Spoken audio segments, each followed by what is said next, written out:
E aí, pessoal, tudo bem? Mais um Energy Channel começando aqui. Hoje o Energy Channel é uma edição especial cobrindo a quarta edição do Mulheres da Energia. Congresso focado no mercado de energia e com um olhar muito especial e a apresentação de grandes mulheres do setor. E aqui do meu lado, a minha amiga Marisa. Tudo bom, Marisa? Tudo bem? Tudo Prazer. ótimo. Primeira edição que você acompanha? Não, esse é o segundo ano que eu tô aqui com vocês. Segundo ano, Sim. legal. O que você achou da abertura desse ano? A abertura foi diferente, né? Foi impactante. Acho que fez uma comparação aí da Flor de Lótus, né, com a presença das mulheres. É bastante inovador e tenho certeza que o pessoal gostou lá pela repercussão, né, no auditório. Com certeza. E falando um pouquinho agora do movimento da energia em cidades como São Paulo, como que o governo do estado está olhando para esse setor tão especial que é a energia? Obrigada pela pergunta.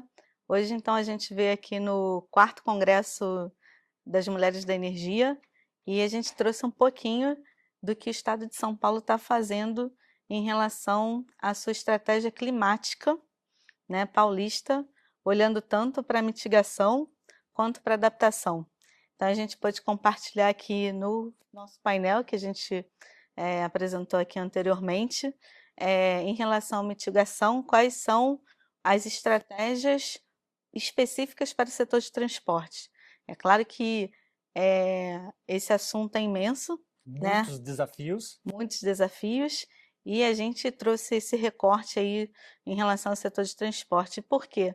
Porque olhando para o perfil de emissões do estado de São Paulo, o estado de São Paulo tem emissões aí, sendo que o setor de transporte responde por quase 35%.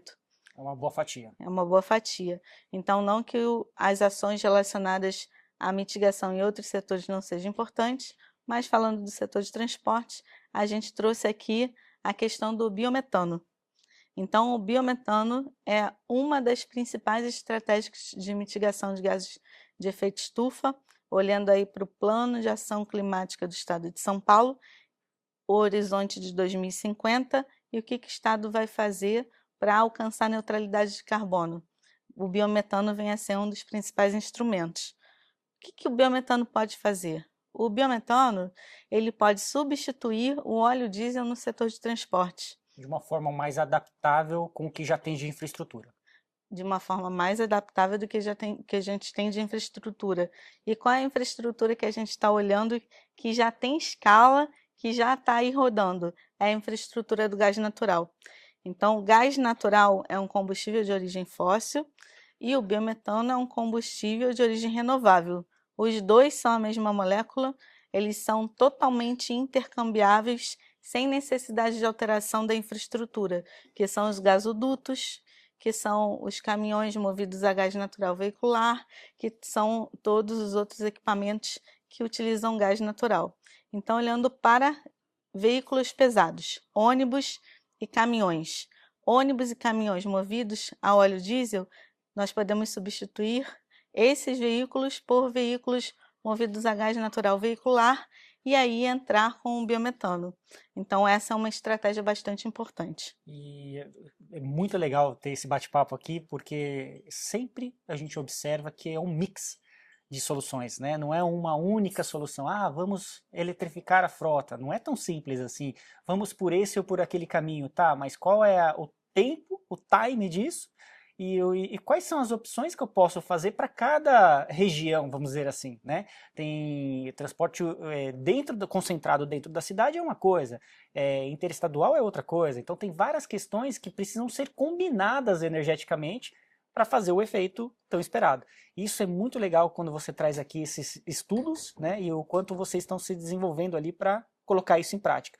Como que tem sido levar isso efetivamente na prática? É muito desafiador hoje ou vocês estão fazendo isso passo a passo? A gente faz isso com planejamento. Uhum. Então, falei com você aqui sobre o plano de ação climática. Sim. Então, ali tem todos esses caminhos que a gente vai perseguir. E aí, junto aos planos, vêm as ações de política pública, os instrumentos.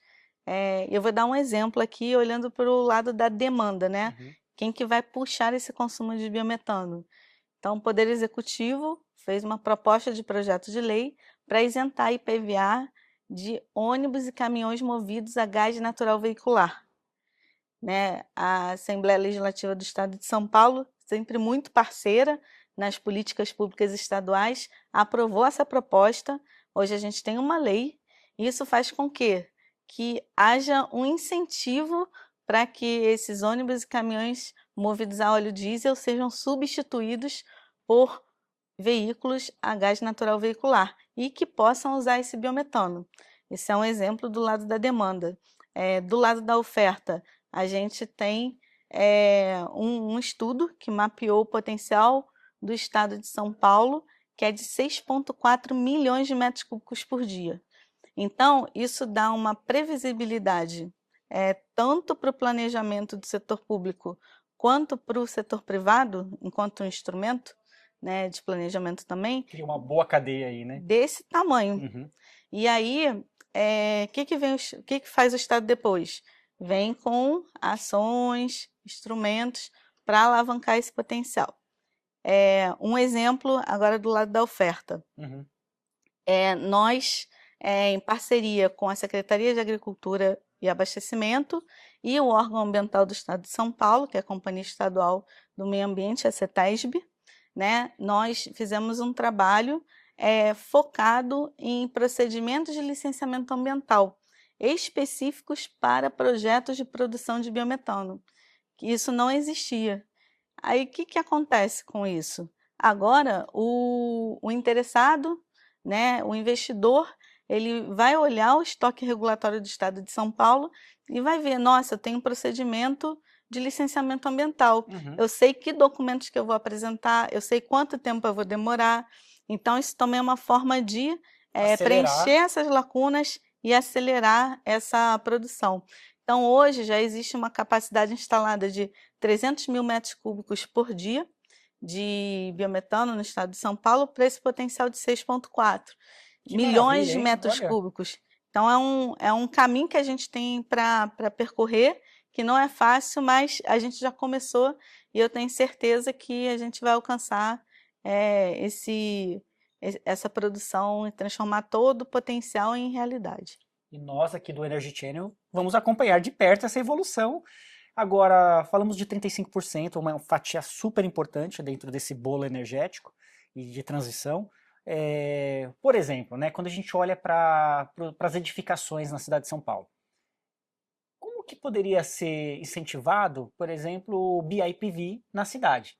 Né? Aquela fachada que virar uma autoprodutora de energia e fizer um retrofit, ela não poderia ser incentivada também com desconto de IPTU, alguma coisa nesse sentido? Como Paris fez há um tempo atrás, o telhado verde ou o telhado solar, né? Então a descentralização do poder da energia nas grandes cidades, isso também vai contribuir muito para a transição energética. Né? Como que você vê essa oportunidade de mais uma ferramenta? O planejamento sempre de novo na frente de tudo. E aí, a energia é um dos eixos do plano de ação climática que eu mencionei aqui no início da nossa conversa. E aí tem um plano estadual de energia. Aí lá no plano estadual de energia, a gente olha que o estado de São Paulo, ele já tem 60% de participação de renováveis na sua matriz energética em termos de oferta primária. Quando a gente compara com o Média Brasil em torno de 50%, e países da OCDE, países desenvolvidos, cerca de 15%. Então, São Paulo já está, se o Brasil já está onde esses países querem estar daqui a 20 anos, São Paulo está mais além. Isso só aumenta o desafio. Quando eu falo de matriz elétrica, que aí desta energia, tudo que vai para a eletricidade, que é o ponto aqui da sua pergunta, São Paulo tem quase 100% de participação de renováveis. E aí São Paulo produz mais ou menos, esses 100% responde por 45% de toda a demanda do Estado, e os outros 55% do que o Estado precisa de energia elétrica vem pelo Sistema Interligado Nacional. Então, veja a importância da geração localizada, Sim, eu concordo. porque aí você aumenta a segurança energética do Estado, né? Então, a gente, no nosso plano estadual de energia, a gente traça como uma estratégia aumentar cada vez mais a energia dentro do Estado. Diminuir as perdas com transmissão. Exatamente. Aumentar a segurança energética e depender cada vez menos do sistema interligado. Isso vai chegar a ser zero, a necessidade do sistema interligado? Não, mas é algo que a gente tem que buscar. E é isso, a geração distribuída é uma forma de você depender cada vez menos, né, do sistema interligado nacional e edificações inteligentes e eficientes energeticamente também é uma maneira, né, de você aproveitar o máximo da luminosidade local, por que não gerar de forma localizada? Então, acho que a geração distribuída é um dos pilares dessa expansão. Não o único, e que bom que não seja o único, porque São Paulo tem uma diversidade e uma abundância de energia que permite que faça uma transição energética de e não de ou, Sim, ou. com certeza. Então, acho que esse é um dos caminhos, olhando para a nossa expansão de energia no estado de São Paulo.